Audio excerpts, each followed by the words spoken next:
Namaste, and welcome to the discussion on the Hindu Women's Festival 2021, the first of its kind, an opportunity to discuss all things femininity and womanhood through a Hindu lens.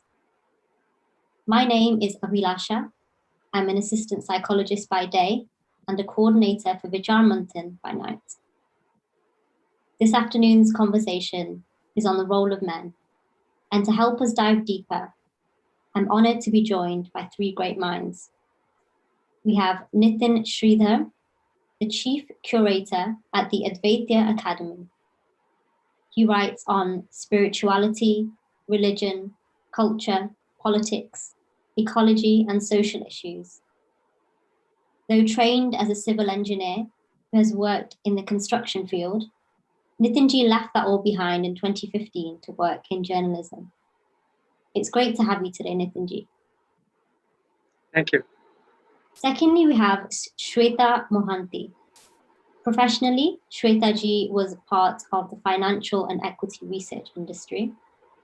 Now, from a silent follower or observer of Hindu rituals and traditions, she's on a quest to get a deeper understanding of Sanatan Dharma and her Indic roots. Currently based in the UK, she is a researcher for the Friends of India Society International, UK. Great to see you, Shweta ji. Namaste everyone. Thank you, Abhilasha. Finally, we have Manu Khajuria. We heard from her yesterday on discussing redefining the primitive. So if you missed that conversation, do check it out on Beyond the Bindi's YouTube channel. Manuji is a freelance writer, storyteller, and an activist from Jammu and Kashmir, India. She is the founder and director of Voice of Dogras, a community organization which aims to preserve and promote the unique history and identity of the Jammu region. She is also the General Secretary of the Friends of India Society International, UK. Thank you for joining us, Manuji. Namaste. Thank you very much. So let's get started. This festival has essentially been about conversations around womanhood, feminism, leadership, music, dance, menstruation, sex, and so much more to come. The roles of men and women have been intertwined for millennia, with neither of them existing in isolation. And today we're going to be exploring the role of men and how that's evolved and continues to do so. So I want to start with you, Nithinji. Where do men fit in all of this, and how do women fit into their lives as well? Thank you again, Abhilasha. I think if you see it in a holistic way, you see that though all of us are complete in ourselves, still we see that in a holistic perspective, men and women complement each other in some sense. And that is how, even in a historical sense, or even in a dharmashastric sense, or a spiritual sense as well, these institutions, say, of marriage and society have built up, wherein men and women have space, have their own personal space, but also they come together, share responsibilities, pursue life together, and pursue jointly some of the goals, so to speak, the goals of happiness, goals of attainment, fulfillment, so to speak. So I think towards this perspective, it is very important to understand the notion of grihastha. That is, the term grihastha comes from Hindu philosophical and textual tradition. Basically, you can translate it as saying as a householder, the householder phase of life, because it is in this way specifically that a man and a woman comes together to lead a life, to experience life together, to pursue the life goals, the four purusharthas, dharma, artha, kama, and moksha together. So, without this framework of grihastha, it will be very difficult to understand mutual dynamics, because otherwise there will be a lot of chaos, lot of tension, and lot of mutual islands, isolated islands, so to speak. So, in a very broad perspective, even if you have to speak in a purely historical perspective and not necessarily a religious perspective, especially in a pre-industrial era for the many thousands of years across the world in different civilizations, what is interesting is that we see that while in society at large, but specifically in a family, because family is perhaps the most strongest and the most smallest unit of the society, right? So it is the group of families which make together a society, not group of isolated individuals per se.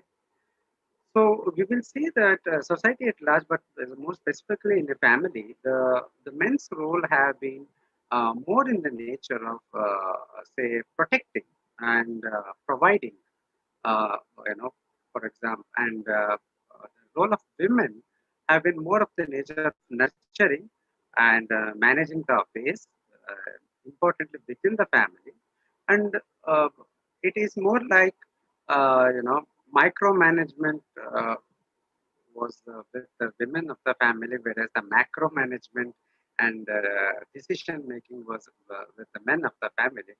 So it was the idea was not that of equality, but more of mutual cooperation towards joint goal. So for example, in our marriage rituals, we have this dharmecha, arthecha, kamecha, the mantra. Basically, it says that we will pursue these goals of dharma, artha, kama together.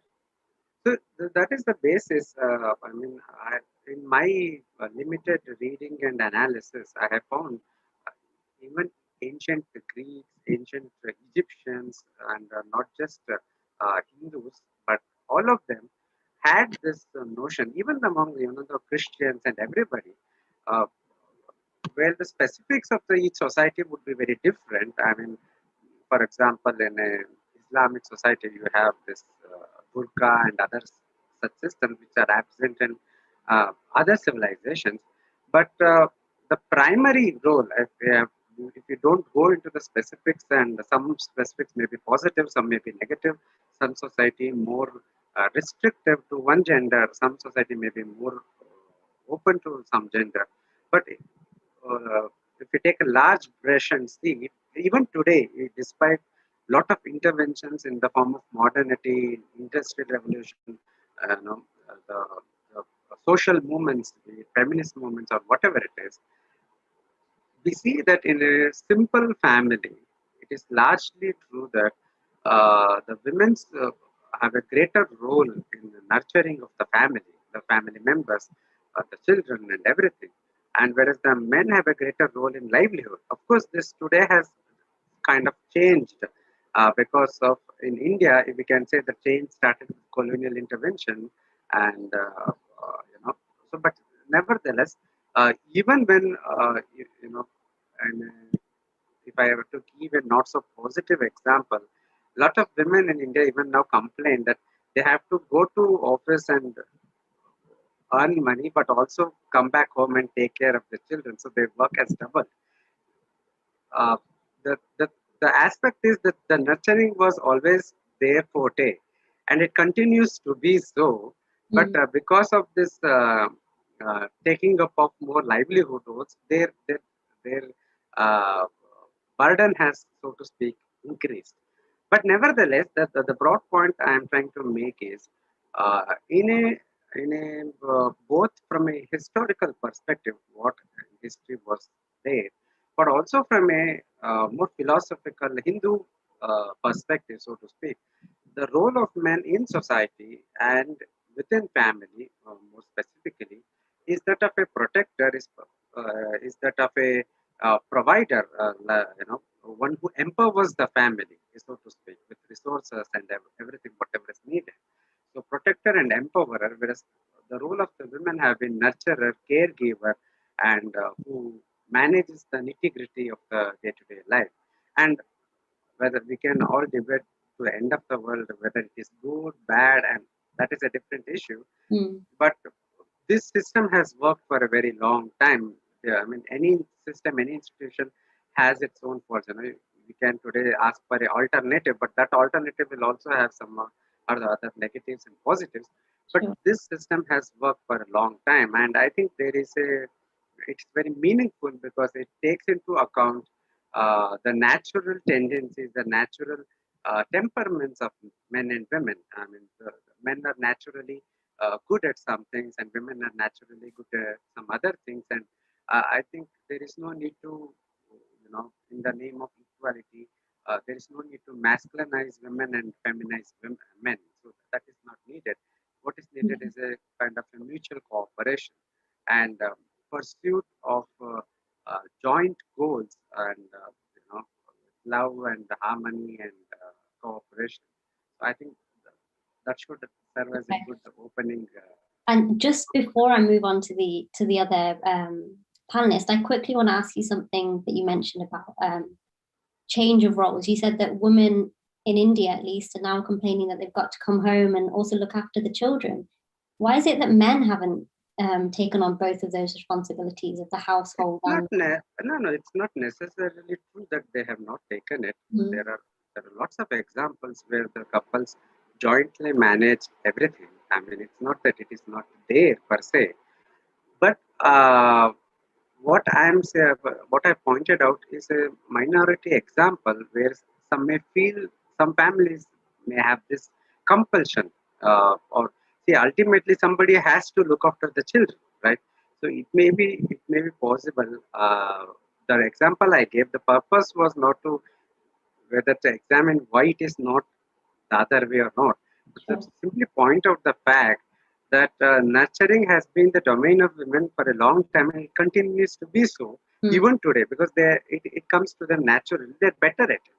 And since I had a child just my daughter is turning 1 in a month, and I can tell you in my very new experience of fatherhood and parenthood.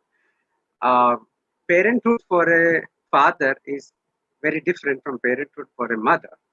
And I work from home. I and my wife are together, so we manage everything together. Still, there is a fundamental difference. There are certain things that I know by experience. I can tell you that I am more good at doing it. There are some certain things which my wife is very, very good at doing it, and I don't try to interfere in her domain, and she does not do it in mine. The point I'm trying to make is that was a negative example, but the point I wanted to, and of course, it is very necessary that in a family, for a smooth functioning of family, the, the both all the members of the family have to work it out. There are a lot of issues that comes, as family grows, and they have to talk it out, and there is no second question about it. The need to work together. As I said, it is not about equality; it's about mutual cooperation. So that is the guiding key. But any cooperation, it could be most successful when all the members, all the parts involved in it, they are doing what they are best at. So that is about efficiency. That's all.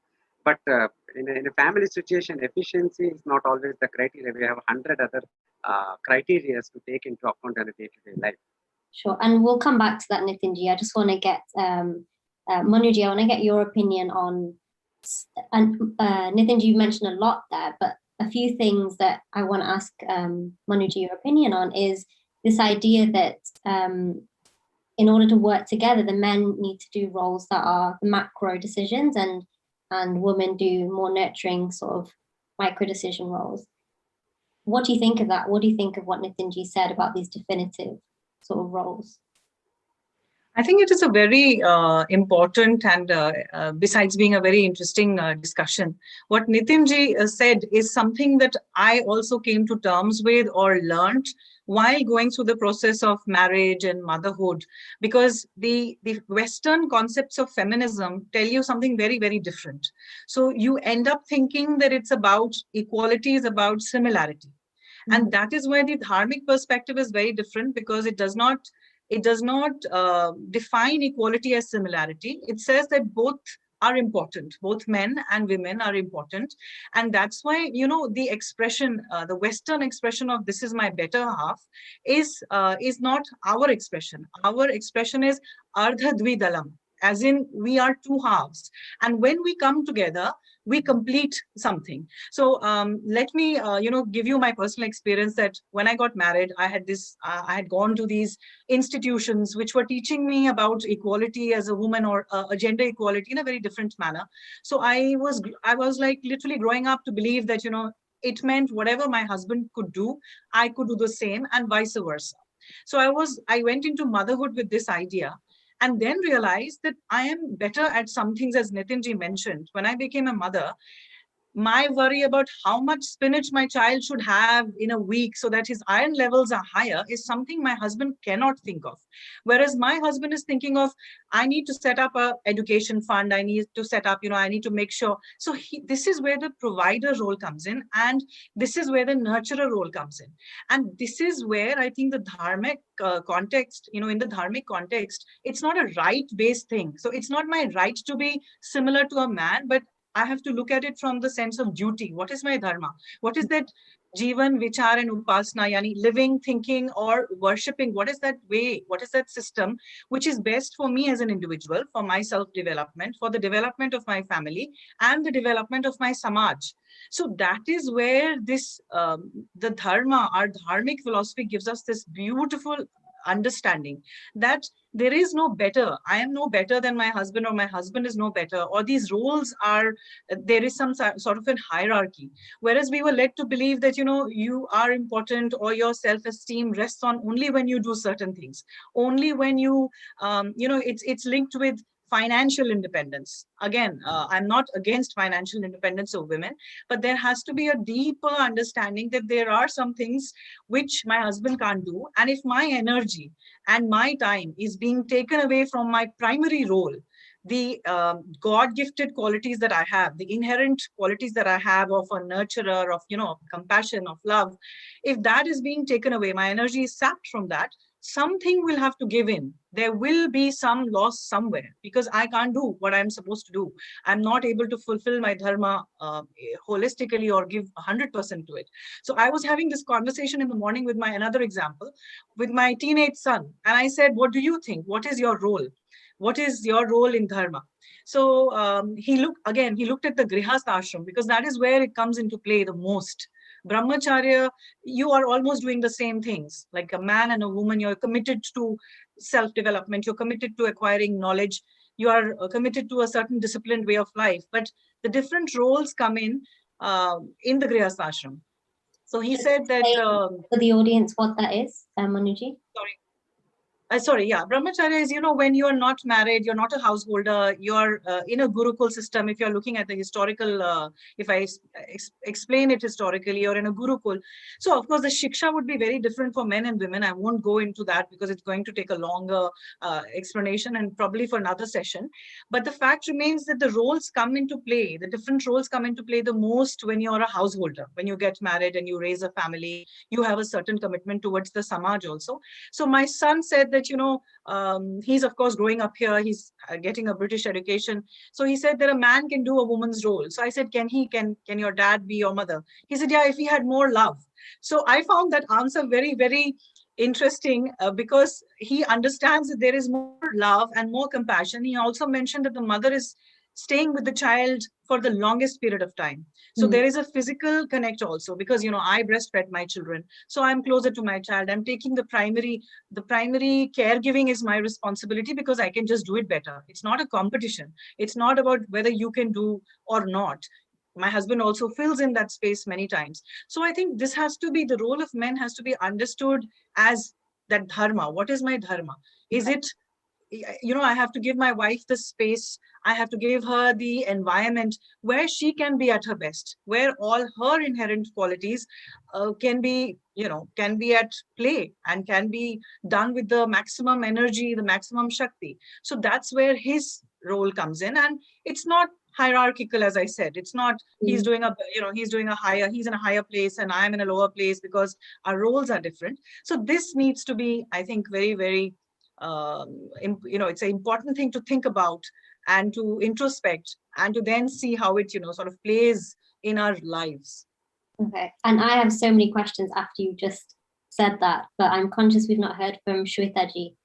I would just want to know your perspective of hearing Manu ji and Nithin ji talk.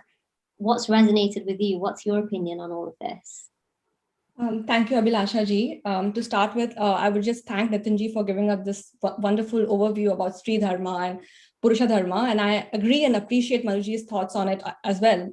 And for me, the key thing is the word dharma, which signifies responsibility or duty. It basically underlines what the Dharmic worldview was all about. It had a more duty-bound aspect, unlike current times where almost everything with all the discourse is about rights. And the ancient Indic thoughts were more about what is my role and how do I serve the situation in hand with the qualities and the characteristics that I have been bestowed with. And I reckon their thoughts were that traditionally viewed the role of a man as that of a provider and protector, and the woman as the nurturer. Men were responsible for the daily well-being, and they looked at the economics of things, right? And the women were more about getting in the soft powers, apart from the functioning aspect, about compassion, about art, about aesthetics, and above all, love, like what Manji mentioned. So they infused the energy that was needed for the man and woman to function together as a whole. And I guess that's why the feminine energy is called the Shakti. Another key characteristic for me is that the ancient times were about community-based societies, right? So that's why you had so many sampradayas and tribal societies. And again, in community living, it was about how the masculine and the feminine aspects can collaborate and help the community function and progress. And it had an attitude of seva. It's very different from these times where currently we are thinking, society has evolved, and in the Western ideas of functioning, where economics was just one dimension of human life, it has now become the most important aspect of human societies, right? People's identity and stature in society are now being defined in economic terms, and the stress is more on individualism as opposed to the community thinking and living. In fact, economics that we study as a subject has the basic assumption that everybody is a materialistic individual in the society, and hence that is the basis of capitalism. So individuals are considered to be progressive and developed and happy if they are materialistically successful. The funny thing is, one time I was asked this question that how are people in India happy if they're so poor? So they are, they relate happiness with materialistic, pursuits and goals. So with this backdrop, of course, there's a bigger responsibility on a man being a traditional provider, and hence, women with the education that they get, they are being encouraged to step in, and many have also stepped in. But here I would like to highlight another thing, that while every individual is free to choose their priorities and their life trajectory, somewhere we have internalized this hierarchy in our minds, where women who have not chosen to join the economic bandwagon are being frowned upon. These women, there are still women who derive a lot of sanity and satisfaction when they stick to the traditional role of Sri Dharma. But somehow that role is losing respect in the society. A commonly asked question nowadays is, what do you do? Which is fine if you generally want to understand and know an individual better. But often it's used to probe an individual's economic or political position, and then their thoughts and opinions are given weightage if it's perceived that their position in society is significant. There was this one incident that was related by Shefali Vaidyaji, who is a vocal voice of Dharmic women, where she had written an article on the feminist ploy of generalization. And post that, she was subjected to comments like, go back into the kitchen and stay there. Women like you don't deserve to speak. She was even called a mediocre housewife turned columnist. Now, Shefali ji is very vocal, and she rightly pointed out the hypocrisy. But there are many silent women out there who are being guilt-tripped and ridiculed for this choice that they make, and their opinions are openly discredited and disregarded. And here I would say the role of a man is extremely important, because if they are able to stand by the women and give them that respect in her choice, not only in the home space, but outside, she would derive so much strength from that. It would give her that confidence in the choice that she has made that lets her express and fulfill her maternal instincts that are so naturally ingrained in any woman. And it is equally important for the family's well-being. And also this incident, just points out to another thing, that the nature of the work is also being undervalued, right? Be it childcare, be it, a nicely home-cooked meal, or just being present for her family. Because nowadays there's a growing trend where people are encouraged to outsource and delegate such activities. We have so many new professions coming up. We have many key personalities who complain that women are not able to join the workforce due to lack of childcare centers.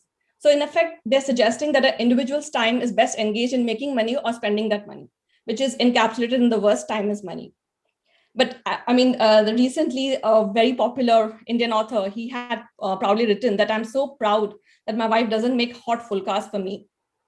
While it's great, he appreciated his wife's choice, but not at the cost of disparaging another woman's choice of taking the effort of making those hot fulkas, because it is not just about those hot fulkas. There is so much more.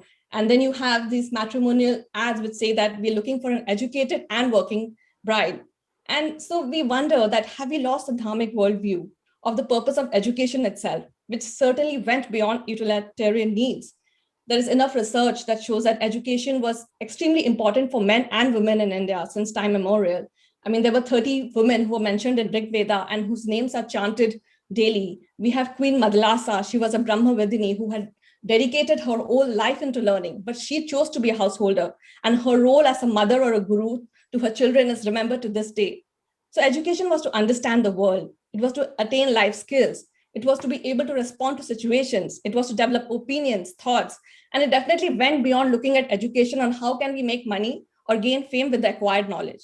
So here again, I would say that if men do not understand or generally if society does not understand how economics is working, and they make that as a primary yardstick of companionship, we will have more women surrendering their feminine instincts, and we will be progressing more and more towards a masculine energy dominated society.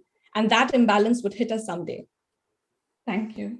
Thank you for that, Shweta ji. And I encourage the audience as well to start asking questions, because we will have a Q&A at the end of this to our speakers. One thing that you all mentioned there was something about inherent traits. And I want to talk a bit more about that. So Manuji, you mentioned that there's things that you feel like your husband can't do, or others have mentioned there's things that men can't do or are less likely to, but is it not their duty also to learn to be better at some of these traits or some of these roles? Would that not help them flourish as human beings? The question to me? Well, yeah, any of you, I guess, but you can talk about your husband. Yeah, let me just have a go at it. I think it's not about as I said, that we do step into each other's roles, and we do that, right?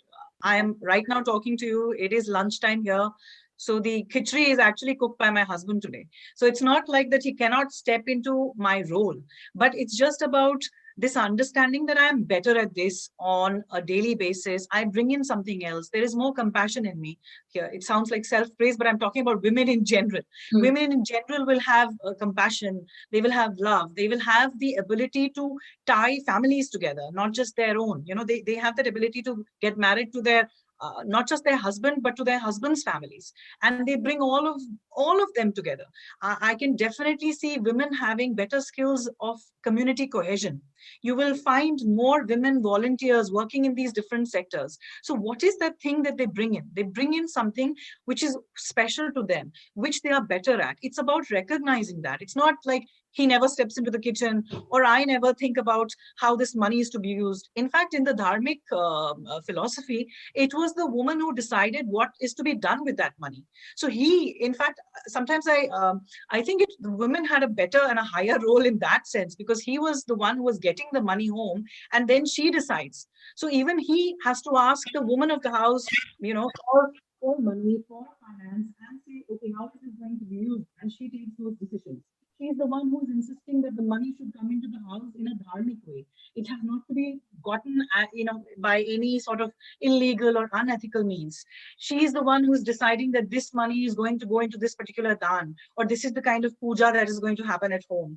So she is the one who takes care of the sanskriti or the sanskar sinchan, the culture. She's the vehicle of the culture, whereas he is the dhyaya provider. He gives the children the legacy on how to live your lives. So they both have distinct roles. So it's definitely, I agree with you that if supposing there are the Paurush qualities are pratikar shakti, you have to ambition, or of discipline, or of steadfastness, if these are considered the masculine qualities, and compassion and love and devotion and surrender are primarily seen as women's qualities, that it just means the dharmic philosophy encourages us to work on our primary qualities and be associated with the masculine qualities as well. So you can step in when there is a need to be, but it doesn't insist on a woman becoming a man. I don't have to become, as the other speakers also mentioned, I don't have to become a manly woman to prove something, to prove equality. And my husband doesn't have to become a womanly man. He has to and can be in association with the womanly qualities. He has to show compassion. He has to show love to fulfill his dharma. But he doesn't have to entirely become me or I him. I hope that sort of... So it's about they have the capability to, and they should use that when it's needed. Yes. But not necessarily their primary role. Yeah, I think we need to understand that how men and women react to situations are different. I mean, they are, if you take just two men, forget men and women, two people react differently to different situations. They handle differently different situations, and this is more so between when one person is a man, one person is a woman. That is what the example that Manuji gave, and it reminds my own example. As I said, I think of what will happen to my daughter after 10 years, 12 years schooling and higher education, marriage, and so on. Now she's not at one. But my wife's concern is more about today, tomorrow, 1 week, 1 month, 2 months. That's all. So it's not that she does not think long term or I do not think short term. It is more like we are more inclined to think in a certain way. So it is more about how we are naturally inclined. And say, take any quality, say for example, compassion. Compassion is of a different nature. A compassion that a mother shows towards the son, for example, or a daughter who work for the child, for example, from tales like of Pannadai and all, is of a qualitatively different type of compassion than a compassion that a guru or a father shows to their ward when he punishes for uh, not practicing discipline. See, there is compassion in both, but the manifestation of compassion is different. So we need to understand that men and women are biologically and psychologically different. And based on this, our dharmic worldview has conceived of a different kind of role in society and family, which is more conductive, which is conductive to each other's temperament, such that they all of them can attain abhyudaya nishresa. See, I need to elaborate a bit here because we are all speaking about dharma, dharmic worldview, dharma, responsibility. But dharma is a very loaded term. It has a very precise meaning, very wide range of application. But very simple thing, what is dharma is that which gives abhyudaya nishreyasa. Abhyudaya means material prosperity, nishreyasa means spiritual, for the lack of better words, spiritual attainment.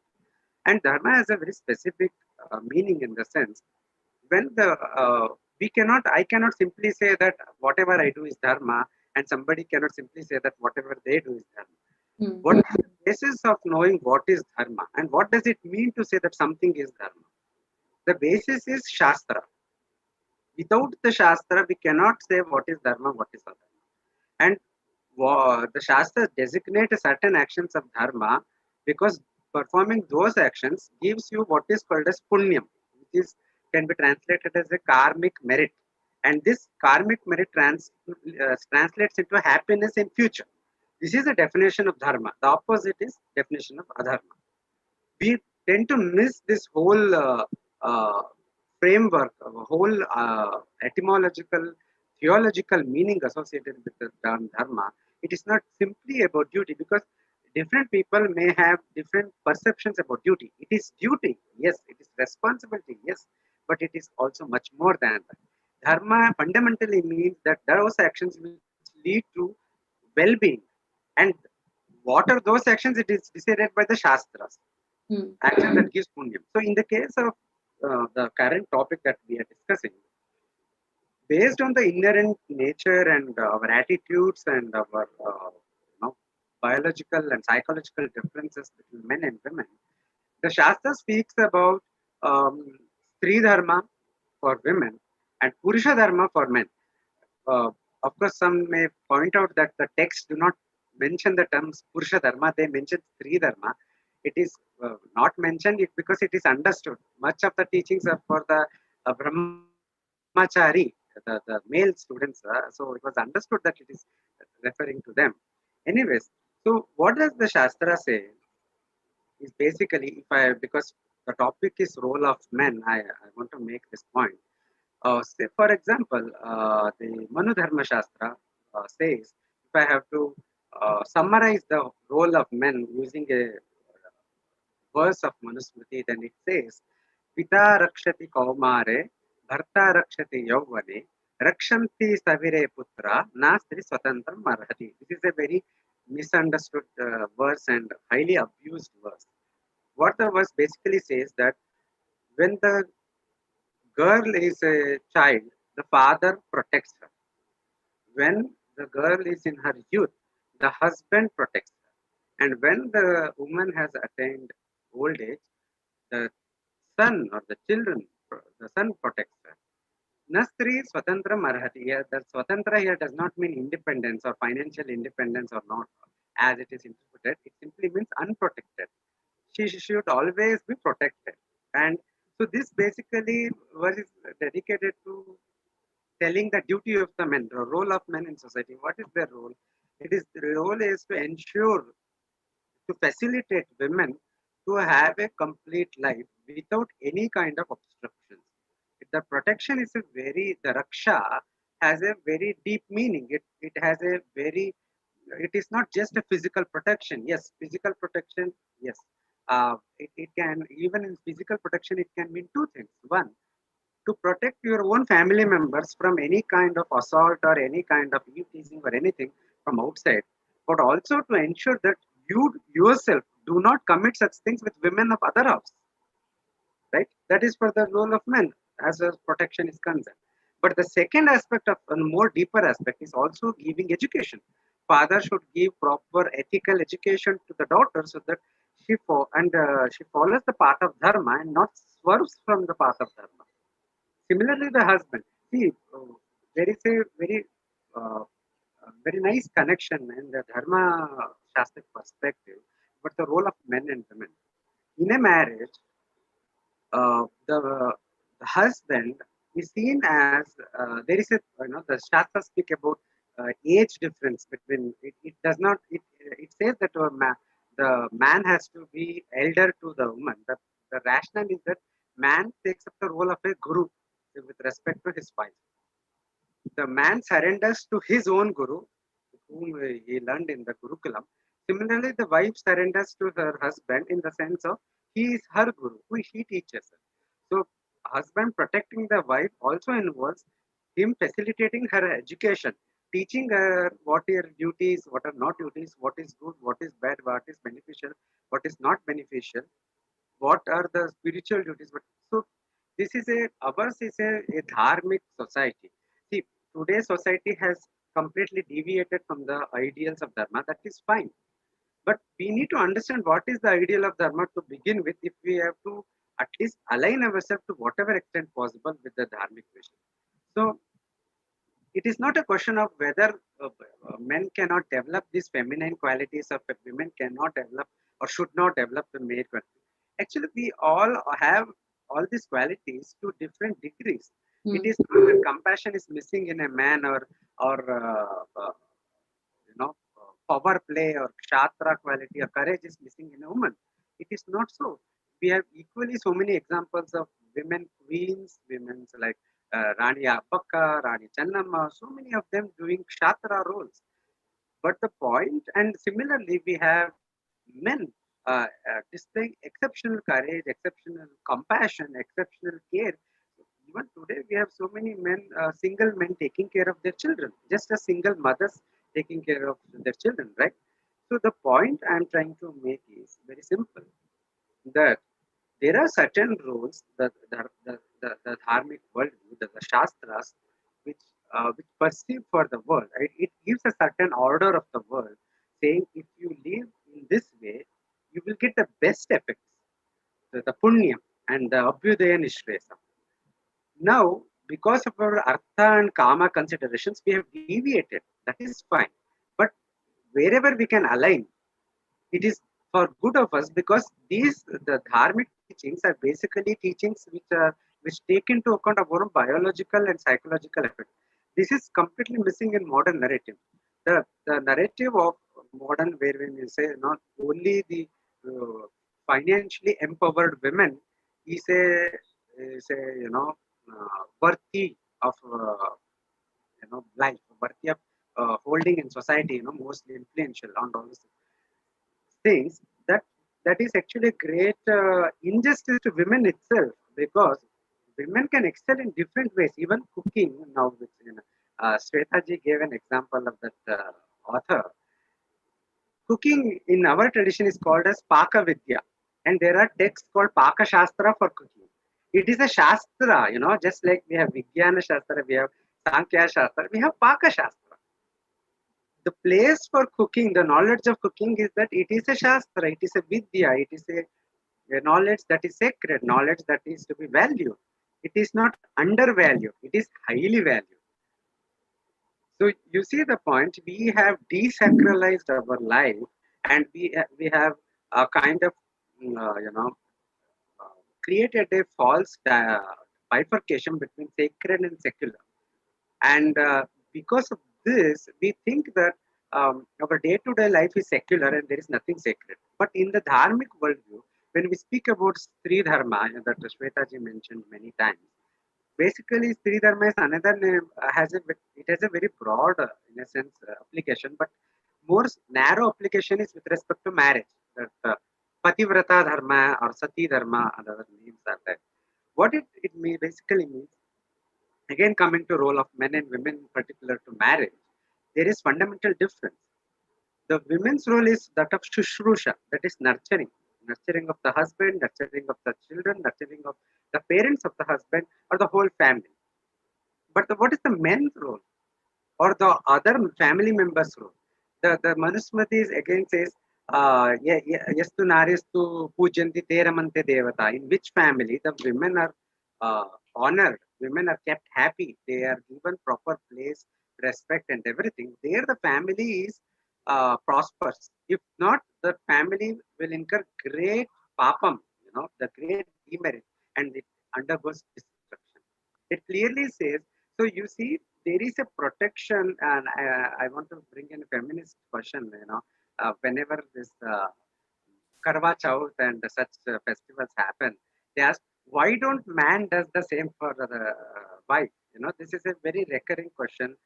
They don't realize two things. Men are continuously doing this protection aspect. Their duty is to protect the family members, especially the female members of the family. Second, especially in South India, when the marriage happens, there is Mangalya Dharana, the Mangal Sutra is given to the husband, ties it to the wife. That is basically a sutra of protection in some sense as well. So that sutra protects the wife. That Mangal Sutra, which the son's consecrated Mangal Sutra, protects the wife. So he has already done his part.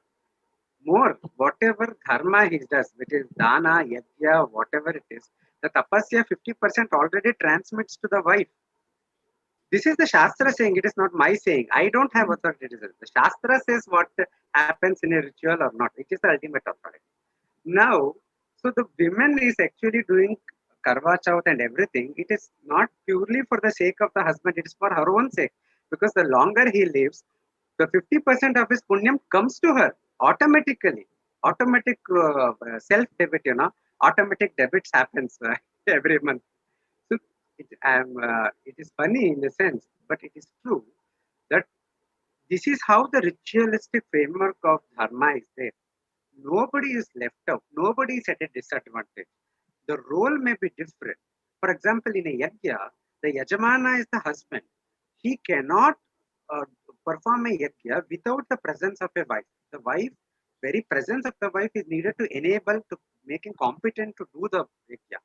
But most of the actual ritual is done by him, not the wife. Only few portions are done by wife.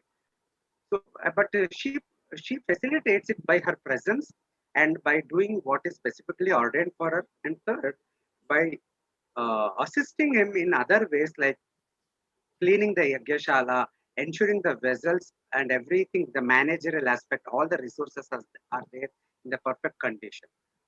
And she automatically gets whatever fruit of yagya, it goes to both of them, the husband and the wife. You see, the role is slightly different. For the husband, in a marriage, so, though husband and wife together, there is a sahadharma, the dharma, artha, kama, they pursue together. And they also enjoy samabhoga or sambhoga, they enjoy life together. But there is a difference in the sense that for a man, the wife's presence enables him to do dharma, but he still has to do dharma to get the punyam for himself and as for the wife. But for a woman, husband himself is the path to dharma. Her shushrusha or nurturing of the husband and the children automatically gives her punyam. She need not do any other vratam.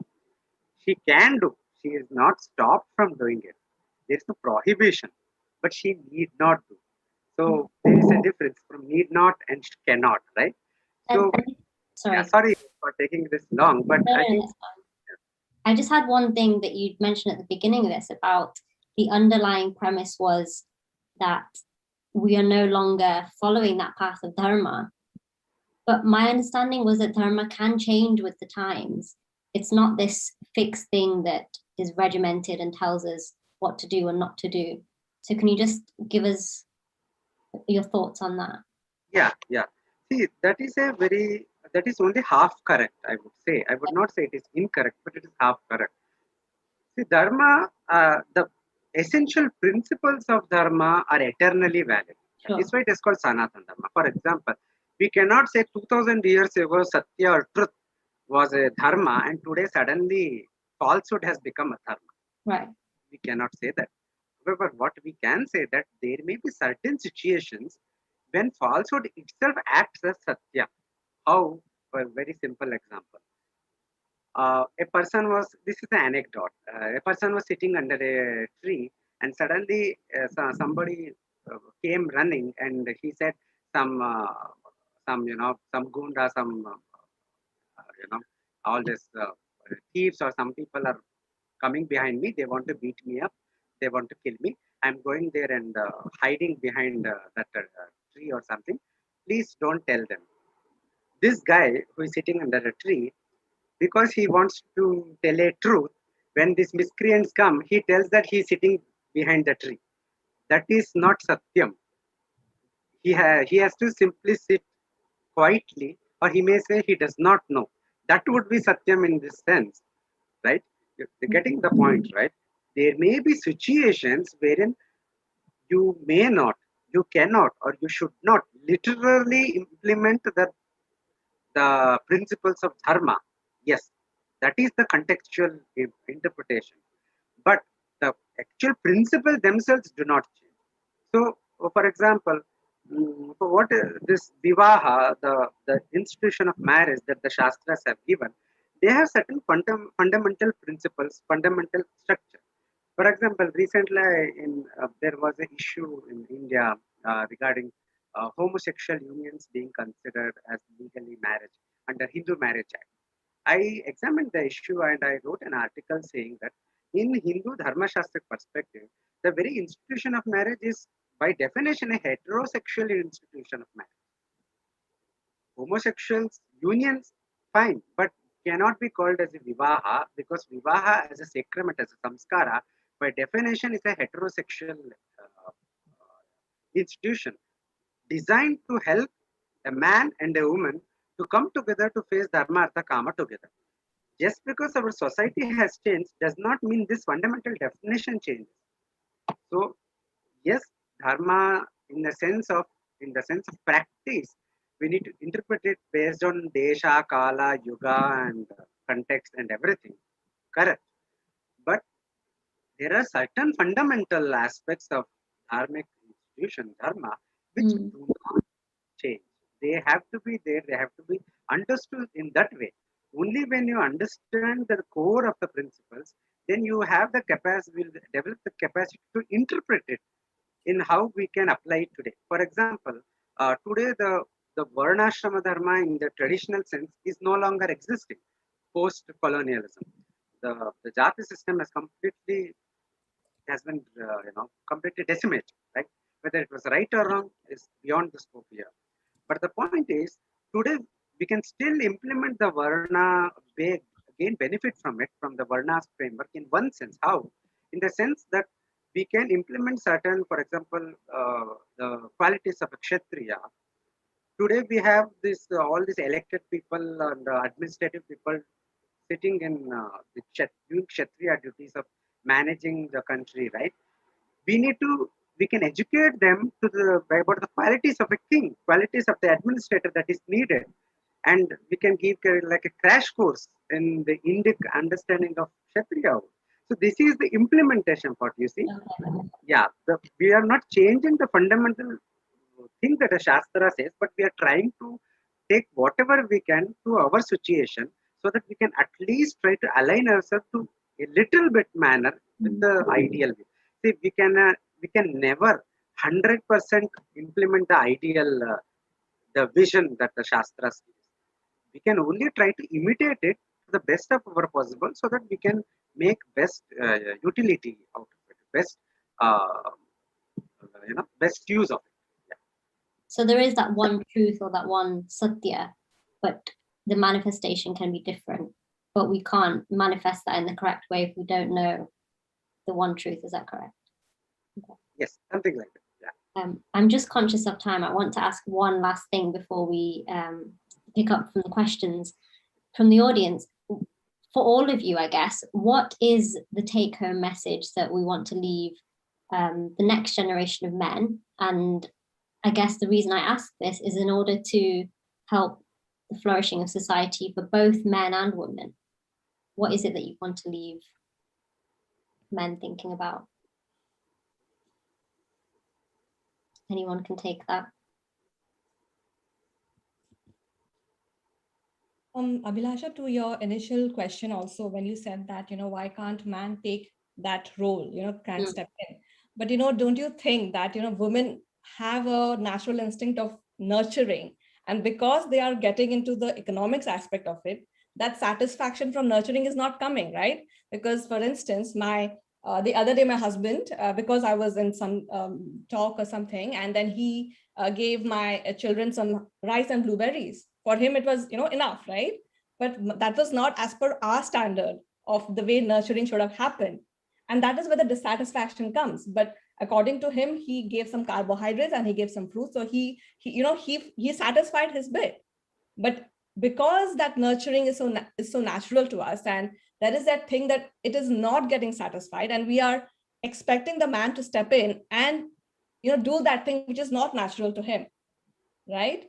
So that then sometimes that dissonance happens. Like I've seen my husband myself, when he gets the time, he just gets into how to invest more. That's how his nature is in sync with, right? So when there is that, right now, there's a lot of, that's where friction is happening, because we are trying to do certain roles, which is not in nature, which is fine. But I think that is how it will evolve, right? You'll have to give society that time, because when things are happening which are not naturally in sync, there will be some kind of dissonance, and there has to be some kind of expectations that has to be set. The new expectations have to be set for a man and for a woman. So new set of standards will have to be come into play. So for me, I think that's what the message would be, that we should understand that we are psychologically different people, and equality does not mean doing exactly the same thing, but having the equal opportunity to be able to do the same thing. And always look at what you're naturally inclined towards doing for women, and as a family, what are your expectations, because it's at the end of the day about needs and wants, right? So what do you want to achieve as a family? What would satisfy you internally, instead of having that peer pressure? So I think that is how you could function and collaborate. Lovely message. Thank you. I'm just going to read out a couple of the questions that have come through. So someone's asked, how about relations and roles outside of marriage and nurturing a family? What about workplace roles? So I suppose, where do men fit into that? We had a discussion on leadership. I'm not sure if any of you were able to listen to that, but yeah, what are your thoughts on roles outside of the family? Where do men fit in? I think that is a pretty kind of a very generalized question. I mean, roles outside of family, if it is in a place like workplace, it could be dependent Sorry, upon the kind Nithin, I'm not able to hear you very well. Okay, okay. I think there must be. Am I audible now? Yeah, perfect. Yeah. So I was just saying that roles outside of family or say in a workplace, it would very much depend upon the kind of job roles. I am not sure. I mean, it is a very generalized question. I mean, it depends upon what job role you have. I mean, for example, a role in a corporate is completely different from a role in, say, medicine or any place else. And in all such places, if we are specifically concentrating on the gender dynamics of the workplace, then that is a completely different issue, and I mean more complicated, I would say. But principles, if I have to speak from a dharmic perspective, then principles of common dharma, that's what is called a samanya dharma, the basic principles like truth, non-injury, and such things apply everywhere. You have to be honest, you have to be truthful, you have to be uh, not injure others and behave responsibly. So these are very common things. I mean that would be applicable to everywhere. But of course, that's a very different topic, and especially the gender dynamics in a workplace is a controversial topic as well, and that would need a I different suppose debate. some of those qualities are for both men and women. Wouldn't want women acting in ways like that you just mentioned as well, about Yes, yes, honesty and integrity and stuff. yes, yes, definitely. I mean, these are general qualities which are needed for both. But of course, there are. I mean, the the way that men behave around women or women behave around men, these are all. There are a lot of gray areas. So, a lot of things are not clear, even though we have been this workplace wherein both genders work together for a few decades now. Still, there are a lot of areas. I think it's better. So today there are no clear-cut boundaries. It is better to have them so that uh, things become more smooth and harmonious. Sure. Someone else has asked if women or men are better at specific things, surely practice makes perfect. One could perfect a specific role. So maybe if you practiced some of the men gender specific roles for a man as a woman, you'd eventually get it. I think that's the question. I think that's again is as it's been mentioned that viva or marriage or this collaboration, this coming together of man and woman is not just for sensual pleasure or just for acquiring material wealth. It is for a higher purpose, which includes both self-development and then you are working towards the development of your kutumb and your samaj. So if you want to spend a lot of time, and there are only these many years, so if you just look at the very practical aspect of it, if you want to spend years practicing while you are in marriage of, I'm going to do your role, so I'm going to practice that. I would simply say it's taking away too much of energy and time, which you could have utilized. You're already perfect at that, and you could have utilized that energy doing that bit rather than just to prove this otherwise, just to prove or go, on a different course to prove this other theory right. You'll spend so many years practicing and then doing it. So it is a choice that you need to take because there is a freedom of will, you can choose. So would you want to do this, spend a lot of time doing, practicing and then perfecting this, or you're already perfect at it and then just applying it? So that would be the choice to make. That's a really good point about the restrictions of time that we have in life. Someone's asked, if a woman does not naturally feel herself to be nurturing or compassionate, does that make her less of a woman? Is there too much pressure to gravitate towards this nurturing aspect, and they've put a second part actually, which might answer the question. Is it less about men versus women and more about masculine versus feminine? I would just say that, it is what is coming naturally to you. What is a dominant instinct within you to be able to identify that, right? Mm. Because there would be women, who would, like Indra Nui, right? She says that, it's for a woman, the biological and the career clock, they are, competing with each other. So at that moment, you have to understand which is that instinct which is predominant in you and what is your life situation like, right? There are certain things which are not under your control. Sometimes life just forces you towards that. And there are women, who would have certain capabilities and certain support system that would kind of enable them to do that particular role, right? So it is not about whether women should not be there in a workplace. It's about which instinct plays a dominant role. And because I was a mechanical engineer as well, and I realized that when I went to the foundry workshop, I just saw that certain things were tougher for me. And I think I was speaking about the 80% of girls who were there with me in the mechanical engineering department. So you should realize that certain things, are very different for a man, or they're built differently. So it's about just respecting those instincts and going with that. I would like to add that there is a lot of unlearning to do, because many times what has happened, at least in the last few decades or more, that we have been given, or women have been educated with a very wrong idea that she needs to be financially independent, or she needs to be equal, or she needs to be, the very basis of that education is wrong. And somewhere in that system, we have lost a sense of self. So that's Swa Adhyayan, what Shweta mentioned right now, that self-study is needed to understand who am I, what is my purpose, what am I inclined towards, what are the things that I need to do to develop myself and everyone around me. So that kind of introspection is needed, and that has been taken away from us, because whatever we've been given, I feel, in this modern idea of education that we've had, that just strips us away from our sense of true self. So, it will start from that, and then you'd make your choices. Yeah, and just to add to that, a lot of times people say that you should have a financial independence. What if the husband leaves you? So you're starting on that role where you're not looking at whatever way to make the relationship work, but you have that financial independence. What if the husband leaves you? Sure. Yeah, I want to add to what Manuji said. See, fundamentally, it is not about somebody forcing someone that you have to develop this quality or that quality. Then again, that becomes a problem.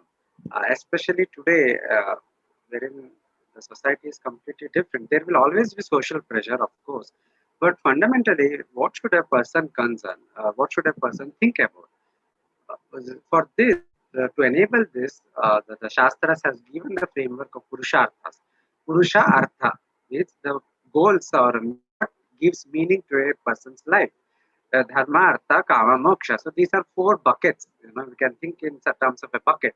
What are my goals with respect to Kama? What are my goals with respect to Artha? What are my goals with respect to Dharma and with respect to Moksha? And where I stand today? And what are my responsibilities? And what are my innermost desires? And what paths can lead me to self-actualization? Sometimes they can all be in alignment, but in many times they may all be in conflict. And then we will have to make a choice. There is no right or wrong choice here, because ultimately the individual will bear the consequence of his choice. So the karmic consequences is always borne by the individual, whatever the choice is. So with the more clarity, with and using this framework, clarity of this purushartha, one can make a better choice than the person who is without this clarity and who just goes through the life from day to day with pursuing this desire today, that desire tomorrow, without an understanding of where one stands and what one truly needs. Today we may feel that this is not done, this is not happening. I know. So, for example, lot of couples, lot of people don't like marriage because they are afraid of commitment. They are afraid of, being together for a long time, the responsibilities with children and all. And if you ask any new parents, they will always say that how tiresome it is to bring up the child.